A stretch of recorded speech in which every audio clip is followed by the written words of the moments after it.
1000 கோடி ரூபாய்க்கு மேலான நிதி நிறுவன மோசடி வழக்குகளை விசாரிக்க புலனாய்வு குழுவை அரசு நியமிக்க வேண்டுமென நியோமேக்ஸ் வழக்கில் உயர்நீதிமன்ற மதுரை கிளை உத்தரவிட்டுள்ளது.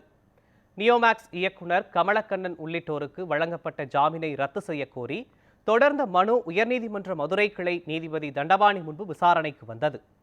அப்போது நியோமேக்ஸ் நிதி நிறுவன மோசடியில் 26 நிறுவனங்களின் வங்கிக் கணக்கு பரிமாற்றம் முழுமையாக முடக்கப்பட்டுள்ளதாகவும் 5 முக்கிய வங்கிக் கணக்குகளில் இருந்த 40 கோடி ரூபாய் ரொக்கப்பணம் முடக்கப்பட்டிருப்பதாகவும் அரசு தரப்பு வழக்கறிஞர் தெரிவித்திருந்தார். மேலும் சிறப்பு நீதிமன்றம் வழக்கறிஞர் ஆணையத்தை நியமித்ததால் விசாரணையில் தொய்வு ஏற்பட்டுள்ளதாக அரசு தரப்பில் தெரிவிக்கப்பட்டது.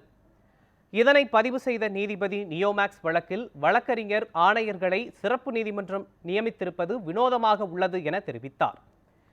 மேலும் நிதி நிறுவன மோசடி வழக்குகளில் ஏமாறும் மக்களின் நிலை வேதனை ஏற்படுத்துவதாகவும் குற்றவாளிகளை விட பாதிக்கப்பட்டவர்களுக்கு முக்கியத்துவம் வழங்க வேண்டும் என்றும் நீதிபதி கூறினார். நிதி நிறுவன நடத்தி மோசடி செய்துவிட்டு தப்பிவிடலாம் என நினைப்பவர்கள் மீது கடுமையான நடவடிக்கை எடுக்கப்படும் என்றும் நீதிபதி எச்சரித்தார். மேலும் நியோமேக்ஸ் நிதி நிறுவனத்தின் சொத்து விவரங்களையும் வரவிருக்கும் விசாரணையில் அறிக்கையாக தாக்கல் செய்ய உத்தரவிட்டு விசாரணையை வரும் 21ஆம் தேதிக்கு நீதிபதி ஒத்திவைத்தார்.